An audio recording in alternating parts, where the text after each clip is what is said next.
약속 있는 성도에게 임하는 복. 사랑하는 성도 여러분, 약속 있는 성도에게는 복이 임합니다. 이 복은 세상은 받을 수 없는 복입니다.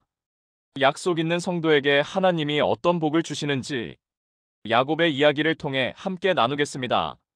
첫 번째, 약속 있는 성도에게는 복된 만남이 있습니다. 야곱은 형 에서를 피해 도망치듯 집을 나왔습니다. 복을 사모했지만 결국 빈털터리 도망자가 되었습니다. 그러나 하나님이 그 실패자 야곱을 만나주셨습니다. 그리고 약속을 주셨습니다. 그 순간 야곱은 약속 있는 성도가 되었습니다. 하란으로 향하던 야곱은 우연히 목자들을 만납니다. 그런데 그들에게서 외삼촌 라반의 딸 라헬이 곧 온다는 사실을 듣게 됩니다. 야곱은 더 이상 방황하지 않습니다. 라헬을 만나고 라반을 만나고 헤매지 않고 즉시 목적지에 이르게 됩니다. 이 만남은 결코 우연이 아닙니다. 하나님이 준비하신 복된 만남이었습니다. 우리가 말씀을 붙들고 하루를 시작할 때 하나님은 사람을 통해 상황을 통해 필요를 채우시고 길을 열어주십니다.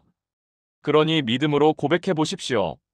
오늘도 복된 만남이 기다리고 있습니다. 하나님, 오늘 저에게 복된 만남을 허락해 주옵소서. 두 번째, 약속 있는 성도는 변화된 삶을 살아갑니다. 야곱은 라헬을 만나고 라반 집에 머물며 한 달을 지냅니다. 라반은 말합니다. 네가 내 조카라고 해서 그냥 일하게 할 순 없다. 품삯을 말해라. 야곱은 라헬을 사랑하여 7년 동안 라반을 위해 일하겠다고 제안합니다. 그리고 7년을 하루같이 충성스럽게 일합니다. 과거의 야곱은 어떤 사람이었습니까? 사기꾼이었습니다. 목적을 이루기 위해 수단과 방법을 가리지 않았습니다.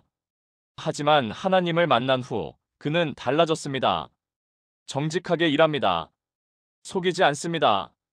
정당한 노력과 정당한 대가를 구합니다. 이것이 바로 하나님을 만난 자의 변화입니다. 하나님을 만난 성도는 목적이 선할 뿐 아니라 과정까지도 선하게 살아갑니다. 세 번째, 약속 있는 성도에게는 고난을 통해서도 하나님의 뜻이 이루어집니다. 7년을 성실히 일한 야곱. 드디어 라헬과 결혼하는 날이 왔습니다. 그런데 아침에 보니 라헬이 아니라 레아입니다. 야곱은 놀라 말합니다. 외삼촌, 어찌하여 나를 속이셨습니까? 라반은 태연하게 말합니다. 우리 지방은 언니보다 동생을 먼저 시집 보내지 않아. 그리고는 또 7년을 일한다고 약속하면 라헬도 주겠다고 합니다. 여러분, 이 상황 얼마나 억울합니까? 예전의 야곱이라면 당장 싸우고 도망쳤을지도 모릅니다. 하지만 야곱은 변했습니다. 불평하지 않고 분노하지 않고 그 제안을 받아들입니다. 그리고 다시 7년을 충성스럽게 섬깁니다. 앞에 7년은 사랑 때문에 며칠 같았지만 뒤에 7년은 정말 고되고 지루하고 혹독한 시간이었습니다. 그러나 바로 그 고난 속에서 하나님은 이스라엘의 12지파, 큰 민족의 뿌리를 이루게 하십니다. 야곱은 레아와 라헬 두 여인을 통해 12명의 아들 이스라엘 민족의 기초를 얻게 됩니다. 이제 아브라함, 이삭, 야곱에게 주신 언약이 1차적으로 완성된 것입니다. 성경은 말합니다. 고난당한 것이 내게 유익이라. 사랑하는 성도 여러분, 우리는 약속 있는 성도입니다. 복된 만남이 우리를 기다립니다. 하루를 시작할 때마다 믿음으로 선포하십시오. 또한 하나님을 만난 성도는 변화된 삶을 살아갑니다. 정직하게, 성실하게, 선한 과정으로 살아갈 때 하나님은 우리의 손을 통해 역사하십니다. 그리고 약속 있는 성도에게도 고난은 찾아옵니다.